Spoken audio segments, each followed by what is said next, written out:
राजकुमारों ने आकर पितामह भीष्म को सारी बात सुनाई। राजकुमार, क्योंकि उस समय भीष्म के ये सब कुछ थे, मतलब राजकाज संभाल रहे थे, तो भीष्म को सारी बात सुनाई। तो भीष्म ताड़ गए कि हो न हो वे सुप्रसिद्ध आचार्य द्रोण ही होंगे, क्योंकि भीष्म बहुत बुद्धिमान थे, शक्तिशाली थे, दूर की सोचने वाले थे। तो उन्हें ये पता चल गया कि वो जो है ताड़ गए, मतलब समझ गए कि हो ना हो वो सुप्रसिद्ध आचार्य द्रोण ही होंगे। यह सोचकर उन्होंने निश्चय कर लिया कि अब से राजकुमारों की अस्त्र शिक्षा द्रोणाचार्य के ही हाथों पूरी कराई जाए। बड़े सम्मान से उन्होंने द्रोण का स्वागत किया और राजकुमारों को आदेश दिया कि वे गुरु द्रोण से ही धनुर्विद्या सीखा करें। तब बड़े सम्मान से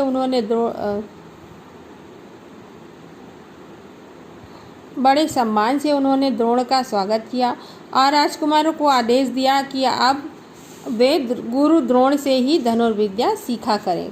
कुछ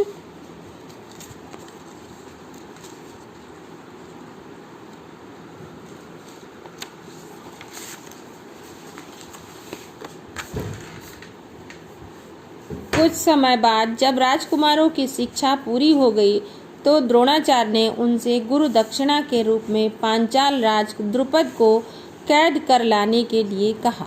तो जब उनकी शिक्षा पूरी हो गई राजकुमारों की, तो द्रोणाचार्य ने क्या कहा, क्योंकि इन्हें तो अपना बदला पूरा करना था ना, तो इन्होंने क्या किया, द्रोणाचार्य ने उनसे गुरु दक्षिणा के रूप में, पहले गुरु से जो दक्षिणा, गुरु दक्षिणा बोलते हैं, यानी जो पढ़ाता है ना, उसके बदले में जो पैसा दिया जाए वो गुरु दक्षिणा। कुछ लोग कुछ देते हैं, जो भी उस समय लोग मांगते थे, गुरु लोग वो देते थे। तो दक्षिणा के रूप में पांचाल राज ने कहा कि द्रुपद को कैद करके ले आओ।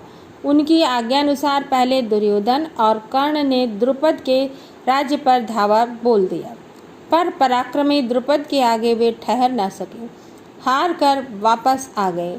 अब ये इन्होंने पहले चढ़ाई बोल दी, किसने, दुर्योधन और कर्ण ने द्रुपद पर, लेकिन वो पराक्रमी द्रुपद के आगे नहीं रुक पाए और हार कर वापस आ गए।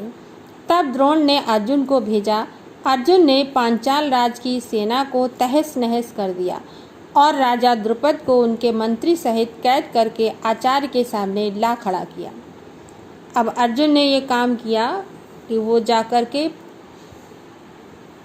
पांचाल राज की उसने उनसे युद्ध किया और उनकी सेना को, द्रुपद की सेना, पांचाल राज मतलब द्रुपद की सेना को तहस नहस कर दिया और राजा द्रुपद को मंत्री सहित कैद कर लिया और उनके गुरु के सामने, अपने आचार्य के सामने लाकर खड़ा कर दिया।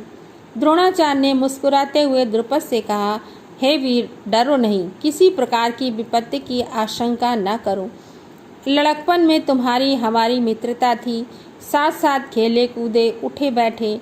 बाद में जब तुम राजा बन गए तो ऐश्वर्य के मद में आकर तुम मुझे भूल गए। जब बाद में तुम राजा बन गए तो तुम्हें घमंड हो गया और तुम इसके मद में आकर के हमें भूल गए और मेरा अपमान किया। तुमने कहा था कि राजा ही राजा के साथ मित्रता कर सकता है, तो तुमने जब ये बात कही थी कि राजा ही राजा के साथ दोस्ती कर सकता है, इसी कारण मुझे युद्ध करके तुम्हारा राज्य छीनना पड़ा, परंतु मैं तो तुम्हारे साथ मित्रता ही करना चाहता हूँ। अब इसने कहा कि मैंने जो तुमने पहले बात कही थी, मैंने उसी पर काम करके तुम्हें